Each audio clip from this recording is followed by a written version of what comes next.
fali ba featuring ne sima za ba Michel Ibanda. Ah donc il y a Awa donc on les belé moi no dani bon Gez Mawete excusez peut-être na bengi moi no c'est trop minimiser la personne c'est quand même un artiste en mboka na biso Gez Mawete va beta na featuring ça fait quand même et donani ba dzaba Gez Mawete ya ye mo na ki compte na ye et ça c'est le cas o beta ina fali nenga ya succès fala gagnaki na nenga qualité ba chant héritier gagnaki. Mais est-ce que héritier face à la bande mon est tellement qui toko trop là c'est profond quand même. Oui, dengue à succès, il fallait gagner la qualité bachan héritier gagner. C'est pas le même style quand même, je ne sais pas. Oui, c'est pas le même style, yo robeta style obet mais qualité. To luka so qualité. Ole sikoyo atindi kango, to comprendre parce que dit qualité le héritier. Pour ça le projet faut patienter au moins 3 ans. Collaboration aux ana tanango. Pourquoi? To bisi balbon biso mi balé le 18 décembre voilà. Là aussi c'est un détail très important surtout. Tu le baki total na gagné. C'est-à-dire même si quelqu'un y a pas cotisé na dynastie. OK.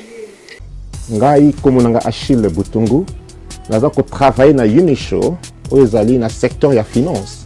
Naza ko pesa ba assurance. Assurance vie, assurance maladie, assurance ya mortgage pour ko protéger mortgage na yo. Donc, on peut content, ce qui est là qu'on a eu dans la carte, donc on assurer, donc on assurer. Donc, on peut ça private medical aussi. Et puis, on peut ça funeral plan. Tu vois, l'option est belle, la global treatment, tu vois, la fracture cover, ce qui est au lingui, aux assurances, benga numéro oyo, ils ont les canaux screen na yo. Et puis, on a pour la free consultation, on peut ça au quote, ou écoute, là vraiment pour nous ya malamu. Assurance, ils ont les contre yote.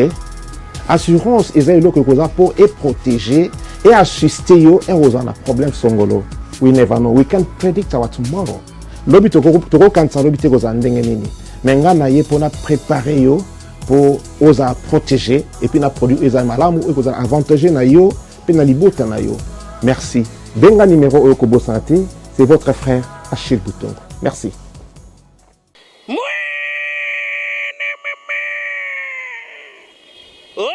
mikili ya poto na Afrika tope na bazia kolala mpongi te kotaka deja Kinto na TV awa oza mobimba actualité culturelle et fanda. Ah ouais, chers amis internautes, connectez-vous et abonnez-vous massivement à la chaîne Kinto na TV. Moi-même Mirio, je me suis déjà abonné. Et toi, faites pareil. Kinto na TV, ma selon on les a quoi. Yara oloba Yara oloba Kinto na TV makamba solo yala bagagi na yo yaka ozana ba fête no yaka to lobela ozana ba faire na yo yaka to lobela ngo ba finga hotel na yo ti lelo ke chambre 4 mbete buka na ogera bien de rôle le kana Kinto na TV te et mal rôle ya solo pona kongo soki vérité le côté remplacer la vérité soki vérité zo mona nati Kinto na TV ngale kaka boyo le kaka ba de match ko bandila makamtu awa Kinto na TV. Très heureux de vous retrouver devant vos postes téléviseurs, devant vos téléphones Android, devant vos laptops, devant vos téléphones intelligents. C'est le vôtre Ben Mavembo, le positiviste. En tout cas, encore une fois de plus, un grand merci à tous nos abonnés de Kinto na Télévision. Une autre façon d'informer et de communiquer. Et voilà pourquoi nous vous demandons toujours la main sur les cœurs de développer cette culture, de partager nos émissions, de liker, de suggérer, de critiquer, quand bien même il s'agit de critiquer. Mais tout au long de cette émission, je ne serai pas seul. Je serai avec Jérémy Yoka, la voix de Kinshasa. Avec Jérémy Yoka, nous allons tarder sur le projet de Héritier Watanabe Gogan Motonatembe qui vient d'être déjà dévoilé quelques jours passés par une concert Fifi Siwa. C'est Fifi Siwa qui l'a dévoilé tout au long de son émission. Mais nous aimerons bien surtout avec Jérémy Yoka, tout le Belango Pébisoa na Kinto na Télévision. Pourquoi seulement pendant que Ferregola a lancé qui projet à Dynastie pour Asala surtout appel là-bas ancien tout ya maison mère, mais Héritier Watanabe a tourné le dos pour maintenant à ça l'appel na projet yaye na Fali Ipupa handicap la merveille au hasard toujours toujours rival ya Ferregola. Nous allons en parler à long et à large sur cette émission, mais avant surtout de saluer mon invité avec beaucoup d'affection, avec beaucoup de chaleur, j'aimerais d'abord bien surtout remercier celui qu'on appelle Kintona, Étoile du Berger, et un grand merci à Papa Amédée Mavila, les papas social, la simplicité c'est toujours dans le sang, et sans oublier aussi à Mère Béakola, mes condoléances et là Azara toujours dans la nouvelle collection à Katia London. Un grand merci surtout à celui qu'on appelle René Maniamotomoko hyper bien, mon vieux. Un grand merci à la noblesse oblige Mavembo, futur géristo, mère Alec Gaspara Lindambi depuis les États-Unis. Merci beaucoup pour vos conseils, merci beaucoup surtout pour vos encouragements, ça nous fait énormément plaisir. Jérémy Oka, la voix de Kinshasa, mon vieux Bouchir, Yabatu mère Ornella la Bichesse. Bonjour. Ouais, bonjour Ben Mavembo. Na pesipe mbote na la noblesse dans les sangs, Jinamu Jingaba Popi, la noblesse dans les sangs. Ok. L'homme qui dégage la bourgeoisie, Aïma Mongaba. Ok.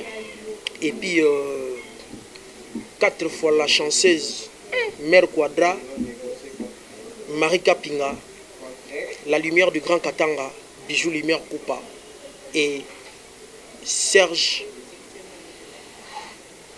Banque mondiale, Serge Mopassa Banque mondiale en direct de Parigo, Maman Nana Mbomba, ainsi que Batutu Bolanda, Bishopi La Fontaine qui est les États-Unis d'Amérique, Bodi Bonto les États-Unis d'Amérique et Batutu Bolanda Bisho.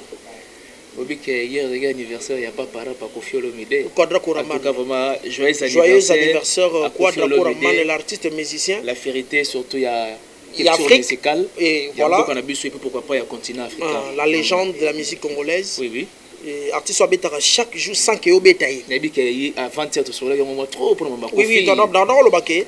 Qu'on fait ça musicien Oyo organiser monnaie chaque jour. Oui, l'immortel n'a pas c'est l'immortel.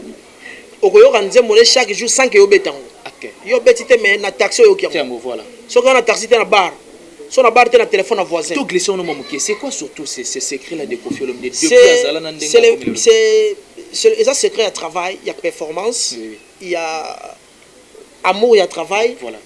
Qu'on fignoler de temps à autre et qu'on bongisa quoi aménager travail na yo, tu vois. Qu'on fait le bidaza na banzembo oyo. Et betamata yo botamagite. Oui. Mais au botame au col bandolu là. Et comme elle est nzembo sika. Donc c'est quelqu'un qui travaille, qui aime le boulot. Moi déjà azam mission ba mission tout balonga pembene balbare. Joana bien na travail. Oui, voilà, c'est ça. C'est le plus important. Balba boulot t'attendez maman surtout si t'attends maman. Donc il n'est pas mboliot. Absolument. So il y a papa et maman déjà c'est la musique. Oui. Oyo à Bongisarango du jour le jour. Au moins même arrivé à Sindi, pour les autres comme on a Sindi, na Congo, comme on a Sindi, na Bisso. Et ça parce que quand il avait senti départ, il y a Jésus de Niance et Fali Poupa, il voulait maintenant conserver quand même moi performance oui. Poiti Kalaye. Pour quartier la terre, bah tu vas oser la on a kiffé Rena Fali. Donc on s'est échoué. Alors pour tous ceux qui font, c'était pas qu'il faire au Luka. Qu'il fallait au Luka. Bon, toi qui t'en abisso, n'a qui talent moko immense talent, mais on a besoin de. À propos de ça, Cindy Lecker et puis et accrocha. Mais Cindy Lecker apparemment comme si c'est juste en passant, à comment un peu moins reculer dans le quartier latin, pas par rapport aux autres sollicitations, il y a mon featuring. Bon, Kofi Olomide mon pas. C'est lui le maître âgé, c'est lui l'arbitre central, né à l'autre papillon. Mais Cindy Lecker reste tel qu'il est. Au-dessus, Koyoka, Nzembo Mopa Yembi, Cindy Pa Yembi, on a notre réflexion. Arata Moselu, Yadongo Dongo, Arata Marakuja. Donc, tu sens que Kofa Betango, va sur la commande en de choix. Il y a pas on a sur les lagons, mais sur le guisou, il y a Cindy Balili, Nanzoto. Donc, voilà, Quadra Koramana et Bine Niazo Pistonné, va bouchon, pour Yenem Dorbetata. Tellement parfait, Jérémy Yoka. Là, c'était juste une parenthèse qui est fermée si rapidement. Mais nous allons tarder sur featuring projet des héritiers Watanabe Gogan Motonatembe. J'espère que ça a plaisir, surtout dans mon vieux Kevin qui m'a depuis Paris, l'intello. Et sans oublier surtout à celui qu'on appelle Papi Kola. À toi aussi, mes condoléances. On est ensemble. Nous allons vous soutenir jusqu'au bout. La voix de Kinshasa. Le potier, le père du moment, héros vivant et historique, l'immortel. Et ça, on a bien fort, mais quand on a présenté, il faut que on a toujours bon mot. Voilà. Un peu moins vite en Belgique, mais il faut que on a bête en tout cas. Le potier parlait. Ferregola a un projet, dynastie. Où il y a une nécessité, enseignants, tout y a maison mère, se retrouver ensemble. Mais moi, je pense que d'une part, c'est aussi par appel. Héritier Watanabe a dit très bien que Photo le Belango Boy. Héritier Watanabe a dit très bien que Fali a toujours rival, il a fait Ferregola. la culture musicale ya mboka na biso. Mais d'un coup, quelque chose qui vient d'être dévoilé, que Héritier Watanabe a préparé projet Mokona Fali Poupa pour 3 à 4 chansons.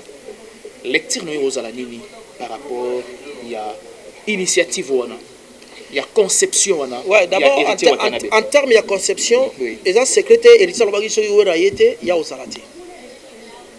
Parce que bien au départ a proposé qu'il n'a fait pour projet wana ezala beaucoup plus na ampleur, na moins émergence moroboué. Ça nécessite la présence de Weranson.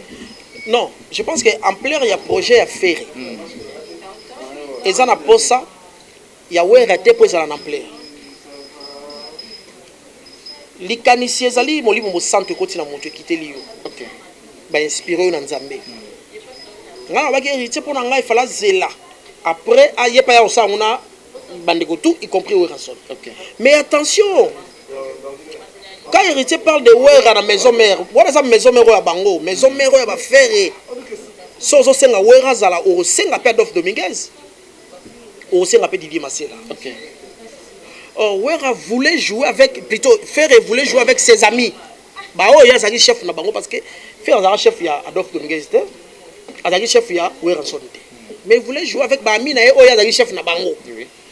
Alors héritier écoute moi na bango.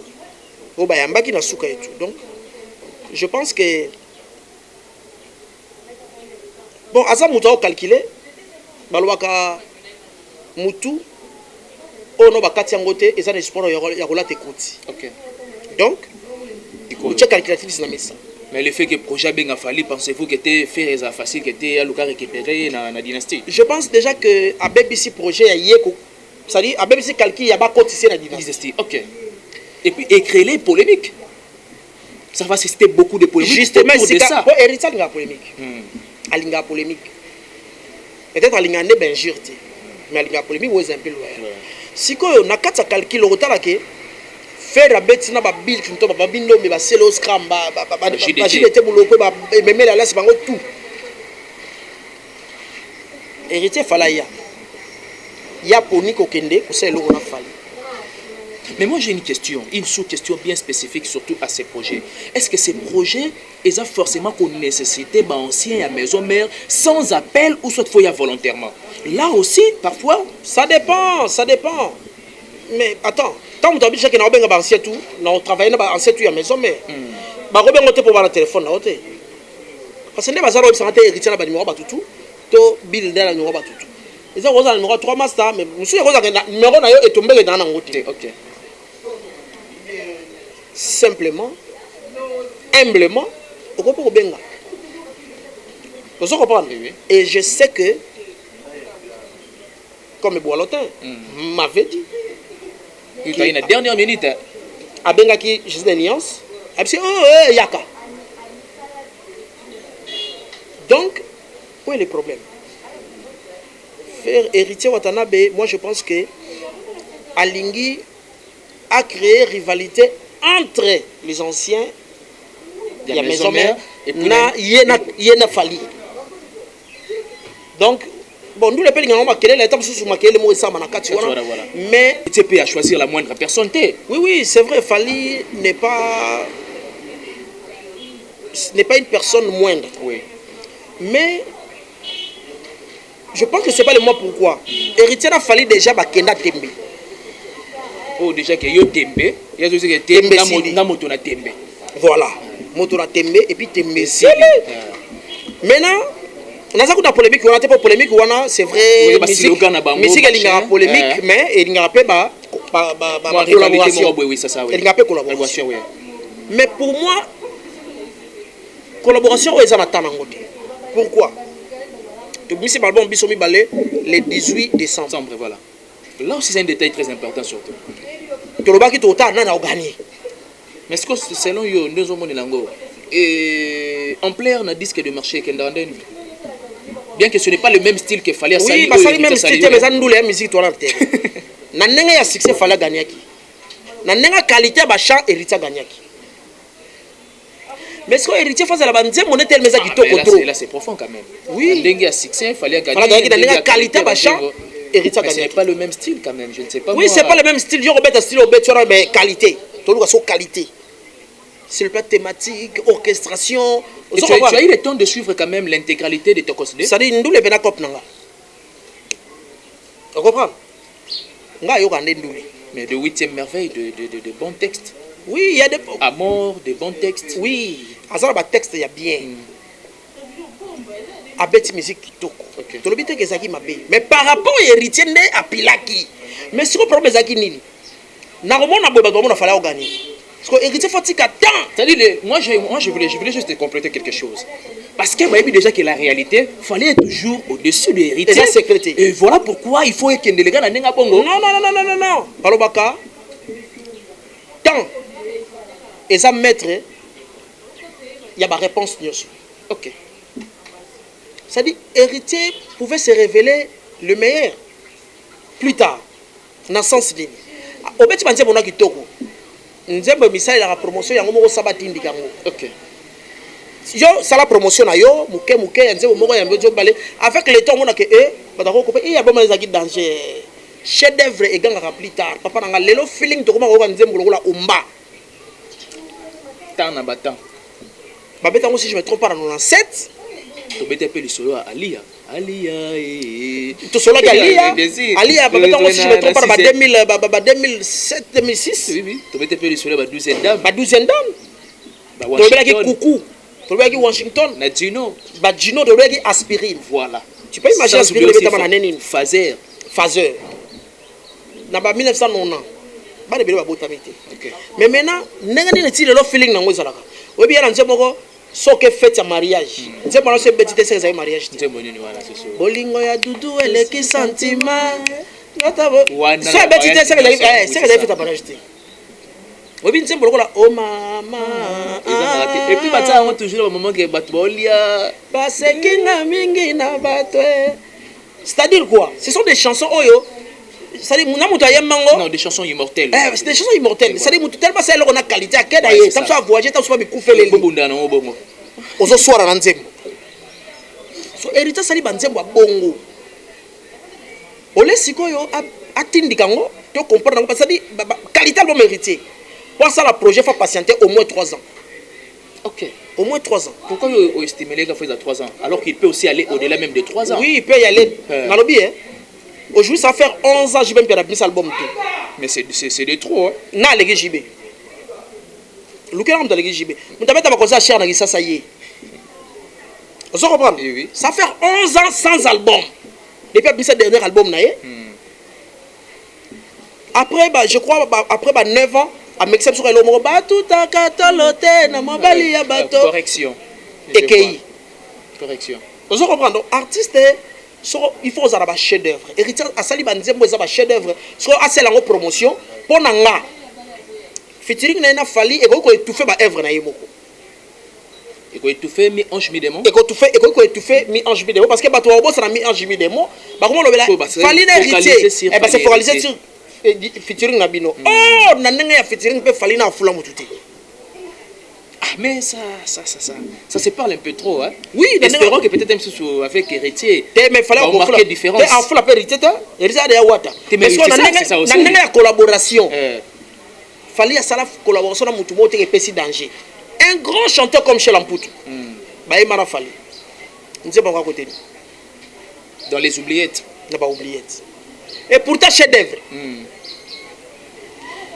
Donc pour moi, héritier, que ça la. Mais fallait à ça la paix featuring moi dans Linchamp. Je pense bien que c'est une française. Dis mon appel cartonné Kobo Sanate. Cartonné quand même. Fallait featuring de Sima Zaba Michel Ibanda. Ah donc il y a Awa donc. Awa donc on les belé. Moi non Dani. Bon. Gez Mawete. Excusez peut-être na moi non c'est trop minimiser la personne. C'est quand même un artiste en Boga Biso. Gez Mawete va beta na featuring. Mais ça fait quand même. Et donani ba dzaba gez mawete ya ye mono na ki compte na ye et ça c'est le cas o beta ina fali mais ils aura trophée mo benani na Afrima Award ils aura trophée mo na fi nani na Afrima Award ni tembo na featuring afali na voilà faut faire na Afrima mais ça oh mais oui pour la bien ça c'est la émission ba to kipango te na Afrima que ça ni Et ma meilleur clip. Yango na boya ba trophée. Oui, voilà, c'est ça. Meilleur clip. Bah meilleur clip meilleur clip ezali Mais ça fait partie des qualités. Ça réalisateur pop na yo. Moni na elona c'est pas raté. Je félicite Fabregas. Ouais. Mutemo Fabregas anango. Obi muke na ko réaliser na mona Fabregas c'est aza garçon moko non na mona te na ndenge musique ezotambo. Mais au féliciter na approche contextuelle. Aza trophée il y a meilleur son. Ouais. Ah, à l'époque, il y a Yamado. Ah, mais maintenant, JP Kiss. Mais JP Kiss, c'est lui l'arrangeur. C'est lui l'arrangeur. Et puis, toi, mais qui était le concepteur? Non, tu viens avec ta conception. Attention, tu viens. Oh, il y a une conception. Quel est ce que JP Kiss a bouclé à Banze Boba? Banze Boba, il y a un peu de bon côté. À quoi il s'est Kanisa Gité? Nazo se rappeler. Tango Basaki album, on a tout ça dans le studio.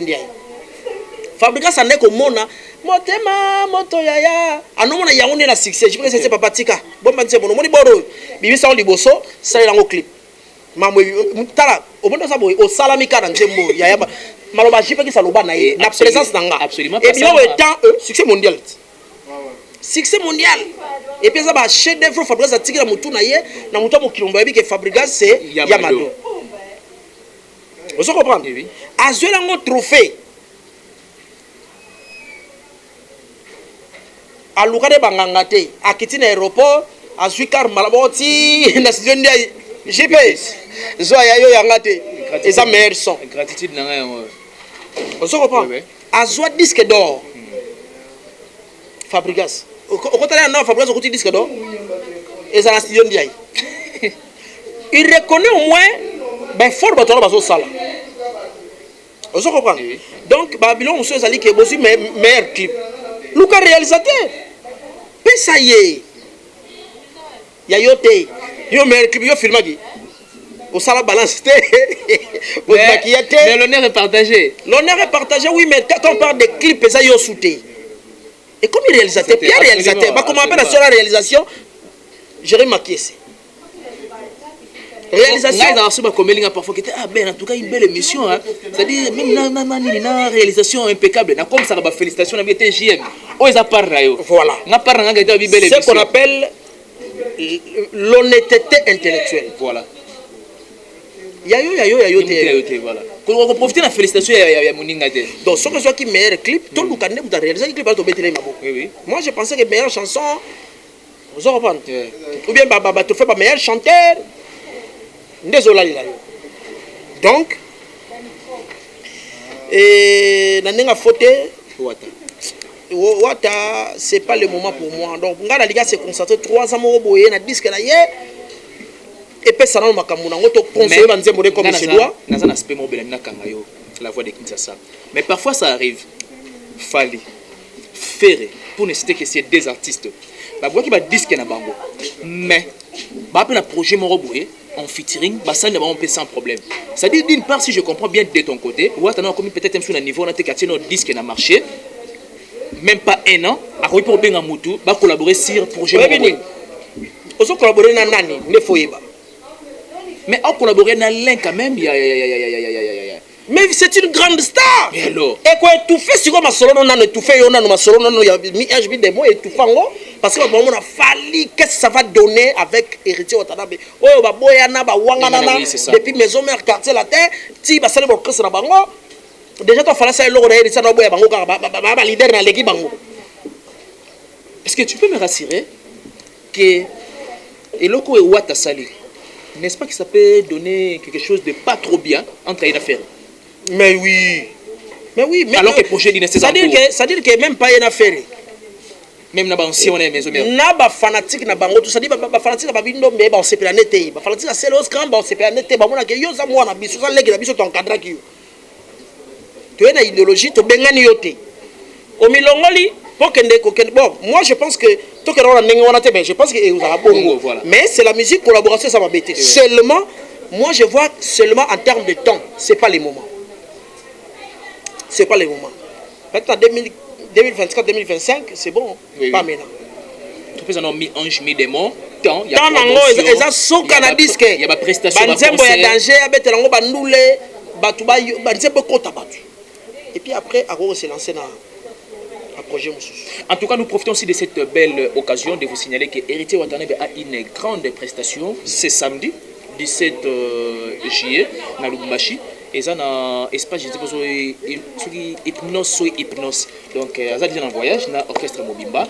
N'habitez un mot par rapport à Héritier Watanabe, par rapport à la conception de Oyoyo. Et puis, j'aimerais bien que ce qui peut-être, on a conseil, ils sont très sensibles. Et tout à fait par rapport à ce qu'ils ont déjà dévoilé. Je pense que sur le bien, ils ont déjà conseillé. Pour moi, c'est un projet. Oui, bien que Maître Kim Sfoba m'a fait. Ils ont un projet depuis 2005. 2006-2007 plutôt. Ça reste des projets, c'est les projets. Bah, on s'en a 2030. Mais c'est-à-dire un projet à long terme. Hein? Donc, à Tchango, projet à long terme. Même dans 4 ans, bah, ça là. Pour moi. Est-ce que c'est vrai que dans 4 ans, on sera toujours en bon terme? Non, c'est un problème. Parce que bon, même si on est dans 4 ans, dans 6 ans, on est revenu dans 6 ans alors. C'est un problème. Et puis, dans le bien. Et c'est ça, et bon, tout ça, c'est un projet. Et ça, héritier. Ozaka Watanabe, et ça, fallait Ozaka du Cap. C'est ça. Donc, héritier Watanabe, déjà, concert samedi, Sorinzamba Sungi, parce que nous avons invité à Zulu Kake, pour l'album, présentation album, il y a chanson, pour Melanga Moto, pour une fois. A décidé de faire des musiciens donc bakoko jingle Zulu Kakazo fula so bakoko jingle ba bimana ba petit tout. Si tout va bien na ozana bango wana et ça sera le dimanche, donc samedi on a mis comme la paix vendredi ou le même samedi on a assisté à un concert à Wata et puis après dimanche tout seulement Mazulu lundi na tongo to yekisa ça. Voilà donc toi katanga to zala wana to yoka la musique intelligente. Héritier Watanabe. En préparation, collaboration, il a fallu pour Padicap la merveille, alors que Dynastie est ça déjà en cours. Nous sommes pratiquement à la fin, mot de la fin, et puis tes big remerciements, ça fera surtout plaisir à tes fans. Merci Ben Mavembo, merci à Bandeo Balandi Bisso. Donc, naebi ke marmandu le yaraboye ndolo biboye o ozen nemi héritier te yo lingi héritier o lenganga te. Alors je pense qu'un point de vue na yo. Oui, ça dit point de vue moi ça naturellement analyse donc na calculatrice na beti calcul nanga 30 000 wana plus 15 000 yo soko beti ngo boyena 22 000 etikalaki et puis ça biso autant. Voilà. C'est-à-dire que na beti ngo sans pour autant atumbi héritier yo lingi héritier o lenganga. Parce que je rappelle que héritier c'est un cousin, c'est mon frère à moi. OK. Nous avons un souci pa ya ndéonangai. Voilà. Pour bien aille. Et pour bien aille. Mais attends un projet à long terme. Oui, c'est un bon projet. Oui. Mais seulement c'est pas le moment. Donc tout repoussant au mois d'imi et ça l'a bien. Et puis si on a vendu ça moi 3 personnes hein. Mais oui, vous avez tous les temps. Les big boss Jafar Amani. PDG Marcelin Moukouba. Na évité est-ce qu'on va lui bosser na yoka so to ça le monsieur Bageli va Jafar. Ah Jafar Amani. On épargnerait trop de ma dédicace. Qu'est-ce qui se passe? Lui c'est un blanc. Ah OK. Ça dit alingana li banga papa baté mais aye bib de promotion. Un nègre dans la mentalité. Nègre dans sa peau. Mentalité blanche. Blanche dans sa tête quoi. To comme alors là. Oui, mais ça objectif est de la vie sur les chances va na mutu boye. Il faut copier. A okenda musika dans les bons côtés. Il faut holandaye. D'ailleurs mikolo mikoya ba mbula mikoya yo peut-être aussi mana lobo c'est pas Jafar. Bon, ça plaisir. Trois garçons. Ouais. Ma mikoya donc voilà na vandi ça nous patron nengona mutu ça ba classe qui to nengona Jafar Amani. Et puis Klutu ngai PDG Marcelin Moukouba, Boss Ibra, ta jovialité nous comble. Marika Pinga, ma mère Quadra, Anifa Koufi, au comment moi na potonné Tibaji. Ah, Zagari Mwamba, ok, Mikilia, Zagari Mwamba. Petit Zach. Ah, aux États-Unis. Ah bon? Na bien mot pas Azali. Voilà. Donc, après, si mot de tout balandi biso. Mingi. Pardon? Voilà, c'est l'espoir de tout un peuple. Voilà. L'ingénieur du peuple. Parce que nde tovandi boye mokili ezele tala biso. Or po batala biso lobi na tout aussi. On peut pas pamba. Mais qu'en est-il de la finalité? On peut pas pamba to sali wa boye. So point comme image. C'est Jérémy Makiese. Point compte, point vendre, point ça na qualité. Mais c'est Jérémy Makiese. Donc azalo ko la ba JP Kiss. Obi ndongo kena on ko beta jalelo. Allez, na pesi Jérémy Makiese mbote puis na pesi mbote na Deborah Kapiamba film obo ya film à danger quand ouais, je vois, na pesi mbote na ba petit na ngatu ba Chris Chris Nzongo Chris Nzongo ba Deo Tango ba petit tout Chrisa Kitolo na pesi Chrisa Kitolo mbote na pesi mbote ba yo faut s'appeler monsieur la Chrisa Kitolo ça biso bien parce que sans aucun problème na pesa oui dans l'esprit na zope na journaliste na nga na pesi pas ya brigade à s'occuper la promotion na. OK. Pour remettre ça ma solo donc tout ça battre oui c'est ça voilà donc Kitolo ermo ya opesi la basolo koto. En tout cas, c'est tellement parfait. Merci beaucoup à la Voix de Kinshasa d'avoir répondu à notre invitation. Merci. C'était un réel plaisir pour moi, surtout de parler avec Jérémy Yoka de tout ce qui est des projets. Il y a Héritier Watanabe, en tout cas, qui vraiment intégralité. Il y a Point de Vie, il y a Jérémy Yoka. Pour Naye, Héritier Watanabe, ce n'est pas encore le moment. Concentrez-vous, focalisez-vous sur Mi-Ange, Mi-Démon, surtout pour la promotion avec de bons textes que vous avez. Ça donnera du waouh dans le disque de marché et pourquoi pas aussi, ça sera la fierté de notre continent. Merci beaucoup à celui qu'on appelle Kintona, Mère Alia, donc la grande dame de London, Mère Gouani Nakatia London, et Mère Beakola, babi l'autorité morale. Il y a une nouvelle collection Nakatia London. Merci beaucoup à celle qu'on appelle Noblesse Oblige Mavembo Futur Juristo, Mère Ali Kaspara Lindambi depuis les États-Unis. Merci beaucoup pour vos encouragements. Mon vieux Hilaire Médaille, un grand merci pour ton cadeau, ça me va droit au cœur. C'est ça être social, c'est ça être sociable. En tout cas, on est ensemble. Merci beaucoup à toi, Jérémy Makiese, Soazaina Simaya Caméra et à la personne de Ben Mavembo, les positivistes. Merci beaucoup à mon vieux Kevin Kimama. Mon vieux Amédée Mavila, la simplicité, c'est toujours dans les sangs. René Maniamotomoro, hyper bien. Nous vous aimons tant, nous vous aimons énormément. Merci de partager nos émissions, de liker, de suggérer, de commenter. Je l'ai toujours dit qu'aucune œuvre scientifique n'a jamais été parfaite. Check, c'est pas pareil.